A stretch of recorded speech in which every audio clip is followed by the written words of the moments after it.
सत श्री अकाल जी, तुसी देख रहे हो इंडोज टीवी आस्ट्रेलिया ते मैं हाँ गुरइकबाल सिंह।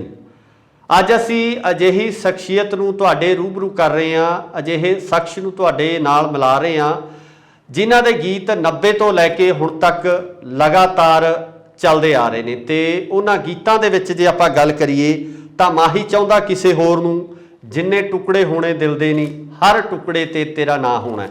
जिन्ने टुकड़े होने दिल दे नी, मैं तैनू वे मैं चाहुंदी डुब जाणिया, वे माही चाहुंदा किसे होर नूं। तुसी समझ तां गए होणे, मेरी मुराद है हरदेव माही नंगल साहब। हरदेव माही नंगल साहब ਜਿਹੜੇ अजकल न्यूजीलैंड ਦੇ ਵਿੱਚ ਵਸਦੇ ਨੇ, ਉਹਨਾਂ ਨਾਲ ਸਪੈਸ਼ਲ ਰਾਬਤਾ ਕਾਇਮ ਕੀਤਾ ਤੇ ਰਾਬਤਾ ਕਰਕੇ ਤੁਹਾਡੇ रूबरू उन्होंने कर लगे। माही नंगल साहब बहुत बहुत स्वागत है जी तुहाडा इंडोज टीवी ते। सत श्री अकाल वीर जी, सत श्री अकाल। इंडोज टीवी देखने वाले सारे प्यारां दा, सत्कारयोग वड्डिआं दा, छोटिआं दा बहुत बहुत धन्नवाद। सत श्री अकाल जी सारिआं नूं ते तुहाडा बहुत बहुत धन्नवाद, तुसीं मैनूं याद कीता। धन्नवाद जी, थैंक यू।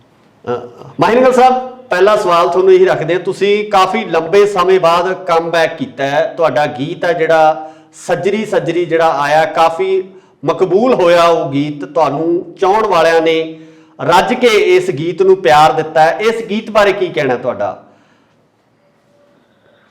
हाँ जी, पहली गल तो बहुत बहुत धन्नवाद प्यार करने वालों का। मतलब कि अब मैं अपना कर्ज नहीं मोड़ सकता, क्योंकि इन्ने टाइम बाद, इन्ने गैप के बाद गीत आया सी ते लोगों ने मतलब बहुत ज़्यादा गीत नूं पसंद किया, बहुत प्यार मिले जी। ते जिहड़ा टाइम बाद की गल है, एक तो 2-3 साल कोविड करके जी टाइम लग गया, क्योंकि ज़्यादा इत्थे उन्हें सोर्सिस है नहीं, मतलब कि गाना करन दे, नवां करन दे जी जी जी जी जाके गाने होते हैं, उस करके अपना गैप पै गया। तो हुण कोशिश रहूगी भी हर 3-4 महीने बाद गाना अपना आवे कोई ना कोई। तो फिर भी बहुत बहुत धन्नवाद कि गाने नूं प्यार बहुत मिले जी। जी माही नंगल साहब, किवें लगदा कि इन्ने समय बाद तुसीं है ना दोबारा ਸਰੋਤਿਆਂ ਦੀ कचहरी च आए हो? ਸਰੋਤੇ अज भी तुहानूं उसे तरीके नाल हत्थां ते चक लैंदे, अपणियां पलकां ते बिठा लैंदे आ। सो जिंदगी दे रजेविਆਂ ਦੇ ਵਿੱਚ ਕਹਿ ਰਹੇ, ਜਾਂ ਜ਼ਿੰਦਗੀ ਨੂੰ ਇੱਕ ਨਵੀਂ ਨੀਂਹ ਤੇ ਲਿਆਉਣ ਵਾਸਤੇ ਤੁਸੀਂ ਪੰਜਾਬ ਤੋਂ ਇੰਨੀ ਦੂਰ ਬੈਠੇ ਹੋ, ਪਰ ਪੰਜਾਬ ਦੇ ਤੁਹਾਨੂੰ ਪਿਆਰ ਕਰਨ ਵਾਲੇ ਤੁਹਾਡੇ ਸਰੋਤੇ ਅੱਜ ਵੀ ਤੁਹਾਨੂੰ ਜਿਹੜਾ ਹੈਗਾ ਪਿਆਰ ਕਰਦੇ ਆ। बिल्कुल जी, कोई शक नहीं, रोम रोम कर जाई है जी, क्योंकि मतलब अज भी मतलब उन्हें प्यार दे रहे ने प्यार करने वाले। ते मतलब कि यही है भी, मतलब यही कह सकता भी कदे भुल नहीं सकते, है ना, मतलब प्यार करने वाला प्यार। ते रोम रोम कर जाई है जी। ते पहला ही बहुत प्यार मिलिया, ते हुण भी बहुत प्यार मिलिया जी, मिल रहा है। माही नंगल साहब, तुहाडे उसे गीत दीयां 2 लाइनां जरूर हो जाण, क्योंकि दर्शक इस गल का गुस्सा जरूर कर देंगे जे असीं तुहाडे तो गीत ना सुनिया। जिन्ने टुकड़े होने दिल दे नहीं, मैनूं लगदा कि हर उस नौजवान ने गीत सुनिया जिहड़ा कि प्यार दे विच किते सੱਟ खा चुक्या सी, धोखा खा चुक्या सी, तां उसने इस गाने नूं मैनूं लगदा रिपीट ते ला के सुनिया।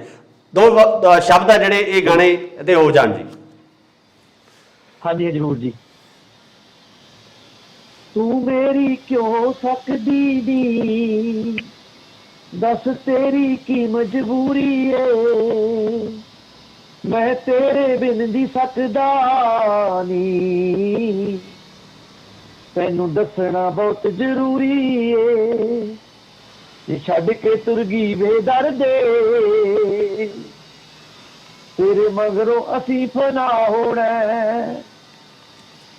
जिन्ने टुकड़े होने दिल दे नी, हर टुकड़े से तेरा ना होना, जिन्ने टुकड़े होने दिल दे नी, हर टुकड़े से तेरा ना होना, हर टुकड़े से तेरा ना होना। क्या बात है, क्या बात है जी, क्या बात है। वही टाइम याद कराता, ਉਹੀ ਸਮਾਂ ਫਿਰ ਅੱਖਾਂ ਦੇ ਸਾਹਮਣੇ ਆ ਗਿਆ। ਸੋ ਮਾਹੀ ਨੰਗਲ ਸਾਹਿਬ, ਤੁਹਾਡੇ ਜਿਹੜੇ ਪਸੰਦੀਦਾ ਗਾਇਕ ਕਿਹੜੇ ਨੇ? ਪੁਰਾਣੇ ਸਮਿਆਂ 'ਚੋਂ ਗੱਲ ਕਰੀਏ, ਤੁਹਾਡੇ ਜਿਹੜੇ ਤੁਹਾਡੇ ਸਮੇਂ ਦੇ ਜਿਹੜੇ ਗਾਇਕ ਆ ਉਹਨਾਂ 'ਚੋਂ ਕੌਣ ਸੀ, ਤੇ ਹੁਣ ਵਾਲੇ ਜਿਹੜੇ ਗਾਇਕ ਨੇ ਉਹਨਾਂ 'ਚੋਂ ਤੁਸੀਂ ਕਿਹਨਾਂ ਨੂੰ ਸੁਣਨਾ ਪਸੰਦ ਕਰਦੇ ਹੋ? ਇਹ 3 ਜਨਰੇਸ਼ਨਸ ਆ ਗਈਆਂ ਨੇ, ਤਿੰਨਾਂ ਚੋਂ ਸਾਨੂੰ ਇੱਕ ਇੱਕ ਕਲਾਕਾਰ ਦਾ ਜ਼ਰੂਰ ਜ਼ਿਕਰ ਕਰੋ ਜਿਨ੍ਹਾਂ ਨੂੰ ਤੁਸੀਂ ਸੁਣਦੇ ਹੋ, ਸੁਣਨਾ ਚਾਹੁੰਦੇ ਹੋ, ਪਸੰਦ ਕਰਦੇ ਹੋ। ਹਾਂਜੀ, ਪਹਿਲਾਂ ਤਾਂ ਜੀ ਮੈਂ ਆਪਣਾ ਮਾਨਕ ਸਾਹਿਬ ਨੂੰ ਬਹੁਤ ਸੁਣਿਆ, ਮਤਲਬ ਕਿ ਮਾਨਕ ਸਾਹਿਬ ਦਾ ਬਹੁਤ ਫੈਨ ਸੀ ਮੈਂ ਛੋਟਾ ਹੁੰਦਾ ਹੀ। ਜੀ ਜੀ। ਮਤਲਬ ਖਾੜੇ ਬਹੁਤ ਦੇਖੇ ਮਾਨਕ ਸਾਹਿਬ ਦੇ, ਮੈਂ ਛੋਟਾ ਹੁੰਦਾ, ਮਤਲਬ ਕਿ ਮੈਂ ਜੋ ਆਸੇ ਪਾਸੇ ਆਪਣੇ ਪਿੰਡਾਂ 'ਚ ਖਾੜਾ ਹੁੰਦਾ ਸੀ ਮੈਂ ਆਪਣੇ ਦੇਖਣ ਜਾਂਦਾ ਹੁੰਦਾ ਤੇ ਬੜੇ ਫੈਨ ਰਹੇ। ਤੇ ਉਸ ਤੋਂ ਬਾਅਦ ਮਤਲਬ ਕਿ ਆਪਣਾ ਮਾਨ ਸਾਹਿਬ ਗੁਰਦਾਸ ਮਾਨ ਜੀ ਤੇ ਜੀ ਆਪਣਾ ਸਰਦੂਲ ਸਿਕੰਦਰ ਸਾਹਿਬ, ਉਹਨੂੰ ਬੜਾ ਜੀ। ਸੁਣਿਆ ਜੀ। ਤੇ ਜਿਹੜੇ ਅੱਜ ਦੇ ਗਾਇਕ ਨੇ ਉਹ ਸਾਰੇ ਹੀ ਵਧੀਆ ਨੇ। ਅਸਲ ਵਿੱਚ ਨਾ ਜਿਹੜਾ ਉਹ ਜ਼ਮਾਨੇ ਦੇ ਨਾਲ ਨਾਲ ਮਤਲਬ ਕਿ ਗਾਣਿਆਂ ਦੇ ਬੋਲ ਚੇਂਜ ਹੁੰਦੇ ਰਹਿੰਦੇ ਆ ਨਾ, ਗਾਉਣ ਦਾ ਢੰਗ ਚੇਂਜ ਥੋੜਾ ਬਹੁਤਾ ਹੁੰਦਾ ਰਹਿੰਦਾ, ਮਿਊਜ਼ਿਕ ਦਾ ਫਰਕ ਪੈ ਜੀ ਗਿਆ। ਜੀ ਤੇ ਹੁਣ ਜੀ। ਉਹ ਮੁੰਡੇ ਆਪਣੇ ਉਹ ਸਾਰੇ ਵਧੀਆ ਗਾਉਂਦੇ ਆ, ਮਤਲਬ ਕਿ ਮਾੜਾ ਨਹੀਂ ਗਾਉਂਦਾ। ਤੇ ਪਰ ਹੁਣ ਇਹ ਵੀ ਹੁਣ ਵੰਡੇ ਗਏ, ਮਤਲਬ ਕਿ ਹਰ ਬੰਦੇ ਦਾ ਅੱਡ ਸਿੰਗਰ ਆ ਕੋਈ ਦੁਕਾਨ ਦਾ। ਜਿਵੇਂ ਪਹਿਲਾਂ ਮਾਨ ਸਾਹਿਬ ਉਹਨਾਂ ਨੂੰ ਸਾਰੇ ਸੁਣਦੇ ਸੀਗੇ, ਜੀ ਜੀ ਜੀ। ਸਾਰੇ ਸੁਣਦੇ ਸੀ ਮਾਨ ਸਾਹਿਬ ਨੂੰ। ਹੁਣ ਮਤਲਬ ਕਿ ਅੱਡ ਉੱਡ ਨੇ, ਮਤਲਬ ਕਿ ਕਿਸੇ ਦਾ ਮਤਲਬ ਕਿਸੇ ਦਾ ਕੋਈ ਫੈਨ ਹੈ, ਕਿਸੇ ਦਾ ਕੋਈ ਫੈਨ ਹੈ ਨਾ, ਪਰ ਫਿਰ ਵੀ ਸਾਰੇ ਵਧੀਆ ਗਾਉਂਦੇ ਆ ਤੇ ਠੀਕ ਆ ਸਾਰੇ ਜੀ। ਮਾਹੀ ਨਗਲ ਸਾਹਿਬ, ਗਾਇਕੀ ਦਾ ਚੇਂਜ ਆਇਆ, ਜਿਸ ਤਰ੍ਹਾਂ ਤੁਸੀਂ ਦੱਸਿਆ ਕਿ ਜਿਹੜੀ ਲਿਖਣ ਦੀ ਸ਼ੈਲੀ ਬਦਲ ਗਈ ਹੈ, ਗਾਉਣ ਦੀ ਸ਼ੈਲੀ ਬਦਲ ਗਈ ਹੈ, ਮਿਊਜ਼ਿਕ ਚੇਂਜ ਹੋ ਗਿਆ, ਬੀਟਾਂ ਚੇਂਜ ਹੋ ਗਈਆਂ, ਪਰਫਾਰਮ ਕਰਨ ਦਾ ਤਰੀਕਾ ਚੇਂਜ ਹੋ ਗਿਆ। ਹੁਣ ਜੇ ਆਪਾਂ ਕੰਪੈਰੀਜ਼ਨ ਕਰੀਏ, ਤੁਹਾਡੇ ਹਿਸਾਬ ਨਾਲ ਤੁਸੀਂ ਆਪਣੇ ਸਮੇਂ ਨੂੰ ਚੰਗਾ ਸਮਝਦੇ ਹੋ ਜਾਂ ਮਾਨਕ ਸਾਹਿਬ ਹੋਰਾਂ ਦਾ ਜਿਹੜਾ ਸਮਾਂ ਸੀ ਜਦੋਂ ਸਿਰਫ ਇੱਕੋ ਮਾਈਕ ਲਾ ਕੇ ਗਾਇਆ ਜਾਂਦਾ ਸੀ, ਹਿੱਕ ਦੇ ਜ਼ੋਰ ਤੇ ਗਾਇਆ ਜਾਂਦਾ ਸੀ, ਜਾਂ ਅੱਜ ਦਾ ਸਮਾਂ ਕੀ ਬਦਲਾਅ ਕੀ ਕਿਸ ਤਰ੍ਹਾਂ ਦਾ ਦੇਖਦੇ ਹੋ? ਤੁਹਾਡਾ ਕੀ ਕਹਿਣਾ ਇਸ ਬਾਰੇ? ਬਦਲਾਅ ਇੱਕ ਤਾਂ ਇਹ ਜੀ, ਪਹਿਲਾਂ ਫਿਰ ਮਾਨ ਸਾਹਿਬ ਹੋਰਾਂ ਤਾਂ ਬਹੁਤ ਵਧੀਆ ਆਪਣਾ ਟਾਈਮ ਸੀਗਾ, ਸਾਡੇ ਵਾਲੇ ਬਹੁਤ ਵਧੀਆ ਸਮਾਂ ਸੀਗਾ ਹਨਾ। ਉਦੋਂ ਮਤਲਬ ਕਿ ਸਿੰਗਰ ਜਾਂ ਗਾਉਣ ਵਾਲਾ ਲੋਕਾਂ ਦੀ ਪਹੁੰਚ ਤੋਂ ਦੂਰ ਸੀ, ਮਤਲਬ ਇਕੱਲਾ ਇਹ ਖੜੇ ਦੇ। ਹੁਣ ਮਤਲਬ ਕਿ ਸਾਰਾ ਕੁਝ ਤੁਹਾਡੇ ਮਤਲਬ ਕਿ ਕੋਲੇ ਹੱਥ 'ਚ ਆ ਗਿਆ ਹਨਾ।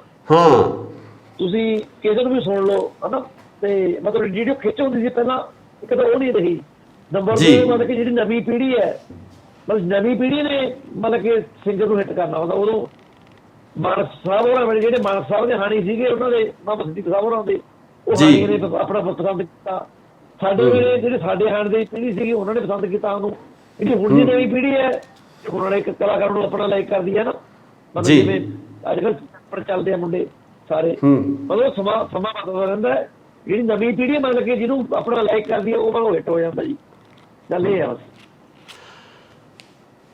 ਮਾਹੀ ਨਗਲ ਸਾਹਿਬ, ਜੇ ਆਪਾਂ ਦੂਜੇ ਪੱਖ ਤੋਂ ਗੱਲ ਕਰੀਏ ਤਾਂ ਪੰਜਾਬ ਦੇ ਵਿੱਚ ਬਹੁਤੇ ਗਾਇਕ ਐਸੇ ਨੇ ਜਿਹੜੇ ਕਿ ਪੰਜਾਬ ਨੂੰ ਛੱਡ ਕੇ ਵਿਦੇਸ਼ਾਂ ਦੀ ਧਰਤੀ ਦੇ ਉੱਪਰ ਵਸੇ ਨੇ। ਚਾਹੇ ਨਿਊਜ਼ੀਲੈਂਡ ਦੇ ਵਿੱਚ ਤੁਸੀਂ ਵਸ ਰਹੇ ਹੋ, ਕੈਨੇਡਾ ਦੇ ਵਿੱਚ ਬਹੁਤ ਸਾਰੇ ਸਾਡੇ ਸਿੰਗਰ ਨੇ ਜਿਨ੍ਹਾਂ ਨੂੰ ਪੰਜਾਬ ਦੇ ਨੌਜਵਾਨ ਸੁਣਨਾ ਪਸੰਦ ਕਰਦੇ ਹੈ। ਸੋ ਅਮਰੀਕਾ ਦੇ ਵਿੱਚ ਬਹੁਤ ਸਾਰੇ ਨੇ, ਆਸਟ੍ਰੇਲੀਆ ਦੇ ਵਿੱਚ ਨੇ। ਸੋ ਇਹ ਕੀ ਕਾਰਨ ਹੈ ਕਿ ਪੰਜਾਬ ਦੀ ਧਰਤੀ ਛੱਡ ਕੇ ਬਾਹਰ ਵਸ ਜਾਣਾ? ਪੰਜਾਬ ਦਾ ਜਿਸ ਵਾਸਤੇ ਤੁਸੀਂ ਗਾਇਆ, ਜਿਹੜੇ ਜਿੱਥੇ ਤੁਹਾਡੇ ਚਾਹਣ ਵਾਲੇ ਬੈਠੇ ਨੇ, ਉਸ ਖਿੱਤੇ ਨੂੰ, ਉਸ ਧਰਤੀ ਨੂੰ ਛੱਡ ਕੇ ਇੱਕ ਵਿਦੇਸ਼ੀ ਧਰਤੀ ਤੇ ਜਾਣ ਦਾ ਕੀ ਕਾਰਨ ਹੈ? ਮੈਂ ਜਾਣ ਸਕਦਾ ਜੀ? ਅਸਲ ਵਿੱਚ ਨਾ ਜੀ ਉਹ ਇੱਕ ਤਾਂ ਦੇਖੋ ਆਪਣਾ ਤਾਂ ਕੋਈ ਚੱਕਰ ਨਹੀਂ, ਮਤਲਬ ਕਿ ਆਪਣਾ ਤਾਂ ਉੱਥੇ ਵੀ ਠੀਕ ਹੈ, ਇੱਥੇ ਵੀ ਠੀਕ ਆ ਹਨਾ। ਜਿਹੜੀ ਅੱਗੇ ਬੱਚਿਆਂ ਵਾਸਤੇ ਮਤਲਬ ਕਿ ਤੁਹਾਨੂੰ ਪਤਾ ਹੀ ਹੈ, ਮਤਲਬ ਜਿਵੇਂ ਬੱਚੇ ਪੜ੍ਹਾਈ ਕਰਦੇ ਨਹੀਂ ਡਿਗਰੀਆਂ ਕਰਦੇ, ਜੋਬਾਂ ਫੇਰ ਨਹੀਂ ਹੈਗੀਆਂ ਤੁਹਾਡੇ ਕੋਲੇ ਹਨਾ ਜੀ। ਤੇ ਫਿਰ ਆਪਣਾ ਹਰ ਬੱਚਾ ਬਾਹਰ ਜਾਣ ਦੀ ਕੋਸ਼ਿਸ਼ ਕਰ ਰਿਹਾ ਵੀ ਉੱਥੇ ਜੋਬ ਨਹੀਂ ਮਿਲਦੀ ਹੈ ਨਾ, ਬੱਚਾ ਸੋਚਦਾ ਬਾਹਰ ਜਾਵਾਂ ਮੈਂ। ਜੀ ਜੀ ਜੀ ਜੀ। ਤੇ ਜਿਵੇਂ ਮੈਂ ਇਹ ਸੋਚਿਆ ਸੀਗਾ ਵੀ ਜੇ ਮੈਂ ਨਾ ਗਿਆ ਤਾਂ ਮੇਰੇ ਬੱਚੇ ਜਾਣਗੇ ਨਾ। ਤੇ ਜਿਹੜਾ ਸੰਘਰਸ਼ ਮਤਲਬ ਕਿ ਬੱਚਿਆਂ ਨੂੰ ਕਰਨਾ ਪੈਣਾ, ਉਹ ਮੈਂ ਹੀ ਕਰਨਾ ਹਨਾ ਜੀ। ਤੇ ਨੰਬਰ 2 ਇਹ ਜੀ ਵੀ ਗਾਇਕੀ ਦਾ ਤੁਸੀਂ ਜਿੱਥੇ ਮਰਜ਼ੀ ਬੈਠ ਕੇ ਕਰ ਲਓ, ਵੀ ਚੱਕਰ ਨਹੀਂ। ਬੰਦਾ ਇੰਡੀਆ ਜਾਉਂਦਾ ਸਾਲ 'ਚ 4 ਮਹੀਨੇ 6 ਮਹੀਨੇ। ਤੇ ਫਿਰ ਇਹ ਵੀ ਹਰ ਬੰਦੇ ਮਤਲਬ ਕਿ ਕੋਸ਼ਿਸ਼ ਕਰਦਾ ਵੀ ਵਧੀਆ ਥਾਂ ਤੇ ਵੀ ਕੋਸ਼ਿਸ਼ ਕਰੀਏ ਆਪਾਂ ਜਾਣ ਦੀ। ਪਿੰਡੋਂ ਬੰਦਾ ਸ਼ਹਿਰ 'ਚ ਆਉਂਦਾ, ਸ਼ਹਿਰ 'ਚ ਫਿਰ ਅੱਗੇ ਕਿਤੇ ਹੋਰ ਥਾਂ ਜਾਂਦਾ, ਹੋਰ ਤਾਂ ਜਿਵੇਂ ਮਤਲਬ ਕਿ ਤੁਹਾਡੀ ਆਪਣਾ ਤੁਸੀਂ ਵੱਧਦੇ ਜਾਂਦੇ ਹੋ ਅੱਗੇ ਹਨਾ। ਤੇ ਬਿਲਕੁਲ, ਜਿਵੇਂ ਆਪਾਂ ਪਿੰਡ ਦੀ ਗੱਲ ਕਰੀਏ, ਪਿੰਡੋਂ ਬਠਿੰਡੇ ਆਏ, ਬਠਿੰਡੇੋਂ ਚੰਡੀਗੜ੍ਹ ਉੱਠ ਕੇ ਤੇ ਚੰਡੀਗੜ੍ਹ ਤੋਂ ਬੰਬੇ ਤੇ ਬੰਬੇ ਤੋਂ ਬਾਹਰ। ਹਾਂ, ਤੇ ਬਾਕੀ ਸਭ ਤੋਂ ਵੱਡੀ ਗੱਲ ਜੀ ਆਪਣਾ ਦਾਣੇ ਪਾਣੀ ਦੀ ਹੈ ਜੇ ਤੁਹਾਡੀ ਮੋਹਰ ਬਾਹਰ ਦੀ ਲੱਗੀ ਅਸੀਂ ਬਾਹਰ ਚਲੇ ਜਾਣਾ ਫਿਰ ਹਨਾ, ਜਿਵੇਂ ਹਾਂ। ਜਿਵੇਂ ਮਾਲਕ ਨੇ ਲਿਖਿਆ ਨਾ, ਤੇ ਉਵੇਂ ਹੁੰਦਾ ਜੀ। ਪੰਜਾਬ ਨੂੰ ਮਿਸ ਕਰਦੇ ਹੋ? ਪੰਜਾਬ ਦੇ ਵਿੱਚ ਲੱਗਣ ਵਾਲੇ ਜਿਹੜੇ ਖਾੜੇ ਸੀ, ਤੁਹਾਡਾ ਇੱਕ ਰੁਤਬਾ ਸੀ ਜਾਂ ਵਿਆਹਾਂ ਸ਼ਾਦੀਆਂ ਤੇ ਤੁਸੀਂ ਖਾੜੇ ਲਾਉਂਦੇ ਸੀ? ਕਿਉਂਕਿ ਖਾੜੇ ਤੇ ਮੈਨੂੰ ਲੱਗਦਾ ਵੀ ਉਸ ਸਮੇਂ ਦੇ ਵਿੱਚ ਇੰਨੇ ਕੁ ਪ੍ਰੋਗਰਾਮ ਰਹੇ ਆ ਵੀ ਇੱਕ ਦਿਨ ਦੇ ਵਿੱਚ ਕਈ ਪ੍ਰੋਗਰਾਮ ਲਾਉਣੇ ਪੈਂਦੇ ਸੀ ਹਾਂਜੀ, ਤੁਹਾਨੂੰ, ਬਿਲਕੁਲ। ਉਹ ਚੀਜ਼ਾਂ ਮਿਸ ਕਰਦੇ ਹੋ? ਹਾਂਜੀ, ਨਹੀਂ 3-3 4 ਆਪਣਾ ਖਾੜੇ ਲਾਏ ਨੇ ਪ੍ਰੋਗਰਾਮ, ਆਪਣੇ ਮਿਸ ਕਰਦੇ, ਮਿਸ ਤਾਂ ਆਪਣੇ ਪਿੰਡ ਨੂੰ ਵੀ ਕਰਦੇ ਆ, ਦੇਖੋ ਆਪਣੇ ਬਠਿੰਡੇ ਸ਼ਹਿਰ ਨੂੰ ਵੀ ਕਰਦੇ ਆ, ਪੰਜਾਬ ਨੂੰ ਵੀ ਕਰਦੇ, ਕਿਉਂਕਿ ਪਿੰਡ ਰਹੇ ਆ, ਪਿੰਡੋਂ ਜੰਮੇ ਪਹਿਲੇ ਜੀ। ਪਿੰਡੋਂ ਜੇ ਪਿੰਡ ਦੇ ਲੋਕਾਂ ਨੇ ਪਿਆਰ ਕੀਤਾ ਤਾਂ ਮਤਲਬ ਕਿ ਆਪਣਾ ਏਰੀਏ 'ਚ ਨਾਮ ਹੋਇਆ, ਏਰੀਏ ਦੇ ਲੋਕਾਂ ਨੇ ਲਾਈਕ ਕੀਤਾ ਤਾਂ ਬਾਹਰ ਨਾਮ ਹੋਇਆ ਨਾ। ਮਿਸ ਬਹੁਤ ਕਰਦੇ, ਹੁਣ ਵੀ ਮੈਂ ਜਾਣਾ, ਹੁਣ ਆਪਣੇ ਕੋਵਿਡ ਕਰਕੇ ਮਤਲਬ ਕਿ ਮੈਂ ਇੱਥੋਂ ਜਾਇਆ ਨਹੀਂ ਗਿਆ 3 ਸਾਲ, ਤੇ ਜੀ। ਸਾਲ 'ਚ ਮਤਲਬ ਕਿ 3-4 ਮਹੀਨੇ ਮਤਲਬ ਕਿ ਮੈਂ ਹਰ 6 ਮਹੀਨਿਆਂ ਬਾਅਦ ਮੈਂ ਜਾਂਦਾ ਹੁੰਦਾ ਸੀ ਪਹਿਲਾਂ। ਰਜਿੰਦਰਾ ਕਾਲਜ ਯਾਦ ਆਉਂਦਾ? ਉਹ ਰਜਿੰਦਰਾ ਕਾਲਜ ਦੀ ਉਹ ਸਟੇਜ ਯਾਦ ਆਉਂਦੀ ਹੈ? ਪੰਜਾਬੀ ਯੂਨੀਵਰਸਿਟੀ ਦੀ ਉਹ ਸਟੇਜਾਂ ਯਾਦ ਆਉਂਦੀਆਂ ਜੀ? ਬਿਲਕੁਲ ਬਿਲਕੁਲ ਜੀ।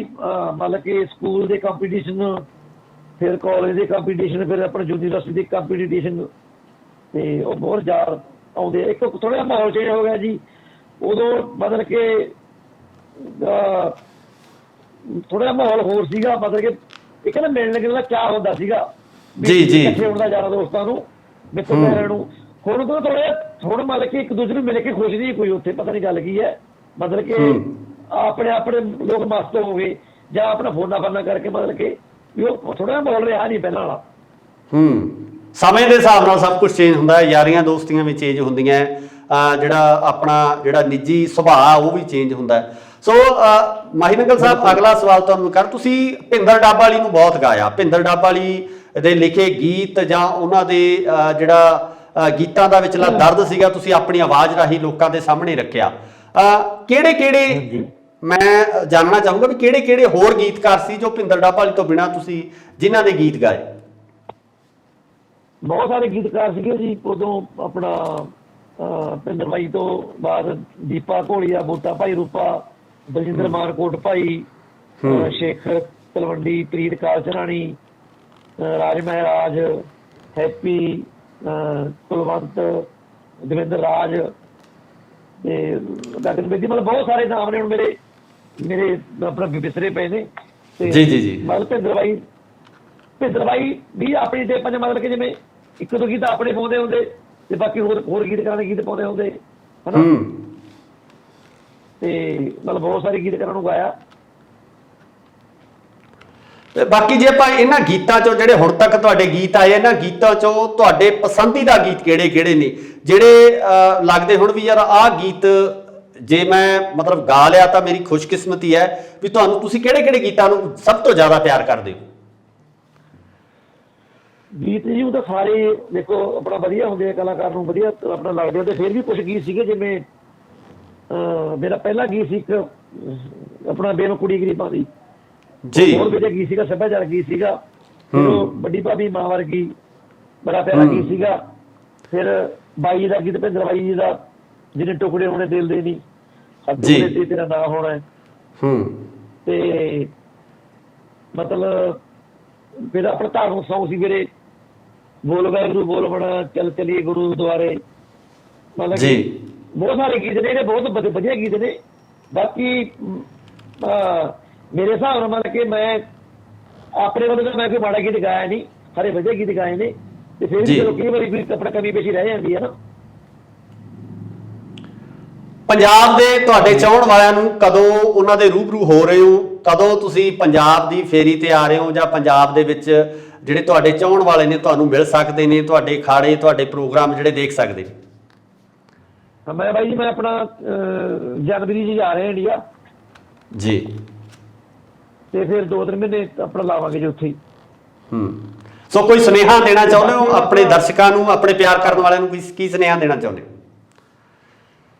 ਸੁਨੇਹਾ ਤਾਂ ਬਹੁਤ ਛੋਟੇ ਆ ਜੀ, ਫਿਰ ਵੀ ਭਾਈ ਮਤਲਬ ਵੱਡਿਆਂ ਤੋਂ ਆਪਣਾ ਆਪਣੇ ਆਪ ਨੂੰ ਚਾਹੁੰਦੇ ਵੀ ਮੱਤ ਦੇਵੇ, ਛੋਟਿਆਂ ਨੂੰ ਪਿਆਰਾ। ਬਾਕੀ ਇਹੀ ਬੇਨਤੀ ਕਰਾਂਗੇ ਵੀ ਵਧੀਆ ਸੁਣੋ ਹਨਾ ਜੀ, ਤੇ ਆਪਣਾ ਵਾਹਿਗੁਰੂ ਅੱਗੇ ਇਹੀ ਦੁਆ ਹੈ ਵੀ ਜਿਹੜਾ ਹੁਣ ਮਾਹੌਲ ਚੱਲ ਰਿਹਾ ਪੰਜਾਬ 'ਚ, ਖਾਸ ਕਰਕੇ ਵੀ ਨਵੀਂ ਪੀੜ੍ਹੀ ਹੁਣ ਬਹੁਤ ਭੈੜੀ ਬਿਮਾਰੀ ਜਿਹੜਾ ਚਿੱਟਾ ਪੜ ਗਿਆ, ਜੀ, ਚਿੱਟੇ ਤੋਂ ਆਪਣਾ ਬਚਾਅ ਹੋ ਜੇ, ਚਿੱਟਾ ਜਿੰਨੀ ਜਲਦੀ ਦੂਰ ਹੋ ਜੇ ਜੀ ਮਤਲਬ ਹਰ ਵਕਤ ਫਿਕਰ ਰਹਿੰਦਾ ਹੈ ਵੀ ਪਿੰਡਾਂ ਦਾ, ਪੰਜਾਬ ਦਾ, ਕਿਉਂਕਿ ਹੁਣ ਇਕੱਲੇ ਬੱਚੇ ਆ ਸਾਰਿਆਂ ਦੇ ਹਨਾ। ਬਿਲਕੁਲ ਫੈਮਲੀਆਂ ਬਿਲਕੁਲ ਨੇ। ਬਿਲਕੁਲ। ਤੇ ਜਿਹੜਾ ਚਿੱਟੇ ਵਰਗਾ ਨਸ਼ਾ ਉਹ ਏਦਾਂ ਦਾ ਜਿਹੜਾ ਇੱਕ ਵਾਰੀ ਪੀ ਲੈਂਦਾ ਮੁੜ ਕੇ ਉਹ ਤੋਂ ਬਚਣਾ ਬਹੁਤ ਔਖਾ ਹੁੰਦਾ ਹੈ। ਤੇ ਸਭ ਜੀ। ਤੋਂ ਵੱਡਾ ਫਿਕਰ ਇਹੀ ਹੈ ਵੀ ਚਿੱਟੇ ਨੂੰ ਚਿੱਟਾ ਕਦੋਂ ਖਤਮ ਹੋਵੇ। ਬਲਕਿ ਮੇਰੀ ਬੇਨਤੀ, ਵੈਸੇ ਤਾਂ ਪਿੰਡ ਲੈਵਲ ਤੇ ਵੀ ਆਪਾਂ ਬਚਾਅ ਕਰ ਸਕਦੇ ਹਾਂ, ਫਿਰ ਵੀ ਪਰ ਜਿਹੜੀਆਂ ਮਾੜੀ ਬਲਾ ਜਲਦੀ ਆਉਂਦੀ ਹੈ ਨਾ, ਚੰਗੀ ਬਲਾਵਾਂ ਬਿਲਕੁਲ ਬਿਲਕੁਲ ਆਉਂਦੀਆਂ। ਬਿਲਕੁਲ ਬਿਲਕੁਲ। ਬੇਨਤੀ ਹੈ ਮਤਲਬ ਕਿ ਪੰਜਾਬ ਆਪਣਾ ਸਰਕਾਰ ਨੂੰ, ਸੀਐਮ ਸਾਹਿਬ ਨੂੰ ਬੇਨਤੀ ਵੀ ਚਿੱਟੇ ਨੂੰ ਜਲਦੀ ਖਤਮ ਕਰੋ ਹਨਾ। ਬਹੁਤ ਭੈੜਾ ਰੋਗ ਲੱਗ ਗਿਆ, ਕਿਉਂਕਿ ਪੰਜਾਬ ਵਰਗਾ ਐਡਾ ਮਹਾਨ ਸੂਬਾ, ਇੰਨੇ ਆਪਣਾ ਗੁਰੂਆਂ ਪੀਰਾਂ ਦੀ ਧਰਤੀ ਤੇ ਜਿਹੜਾ ਆਹ ਹਾਲ ਹੋ ਗਿਆ ਇਹ ਬਹੁਤ ਮਾੜਾ ਹੈ ਜੀ। ਸੋ ਬਿਲਕੁਲ, ਬਹੁਤ ਬਹੁਤ ਸ਼ੁਕਰੀਆ ਹਰਦੇਵ ਮਾਹੀ ਨੰਗਲ ਜੀ, ਤੁਸੀਂ ਸਾਨੂੰ ਸਮਾਂ ਦਿੱਤਾ, ਆਪਣੇ ਕੀਮਤੀ ਸਮੇਂ ਚੋਂ ਸਮਾਂ ਕੱਢ ਕੇ ਸਾਡੇ ਨਾਲ ਗੱਲਬਾਤ ਕੀਤੀ। ਸਾਡੇ ਦਰਸ਼ਕਾਂ ਦੇ ਰੂਬਰੂ ਹੋਏ, ਤੁਹਾਡੇ ਚਾਹਣ ਵਾਲੇ ਸੀ, ਉਹਨਾਂ ਦੇ ਸਨਮੁਖ ਤੁਸੀਂ ਆਪਣੇ ਵਿਚਾਰ, ਆਪਣੀਆਂ ਗੱਲਾਂ ਬਾਤਾਂ ਰੱਖੀਆਂ। ਬਹੁਤ ਬਹੁਤ ਧੰਨਵਾਦ ਜੀ। ਇੱਕ ਵਾਰੀ ਫੇਰ ਜੀ ਇੰਡੋ ਟੀਵੀ ਦੇਖਣ ਵਾਲੇ ਸਾਰੇ ਪਿਆਰਿਆਂ ਨੂੰ, ਵੱਡਾ ਛੋਟੇ ਨੂੰ ਸਤਿ ਸ਼੍ਰੀ ਅਕਾਲ ਜੀ। ਤੇ ਤੁਹਾਡਾ ਬਾਈ ਜੀ ਬਹੁਤ ਬਹੁਤ ਧੰਨਵਾਦ, ਤੁਸੀਂ ਮੈਨੂੰ ਯਾਦ ਕੀਤਾ, ਮੈਨੂੰ ਪਿਆਰ ਕਰਨ ਵਾਲਾ ਰੂਬਰੂ ਕੀਤਾ। ਸਤਿ ਸ਼੍ਰੀ ਅਕਾਲ ਜੀ। ਸਤਿ ਸ਼੍ਰੀ ਅਕਾਲ।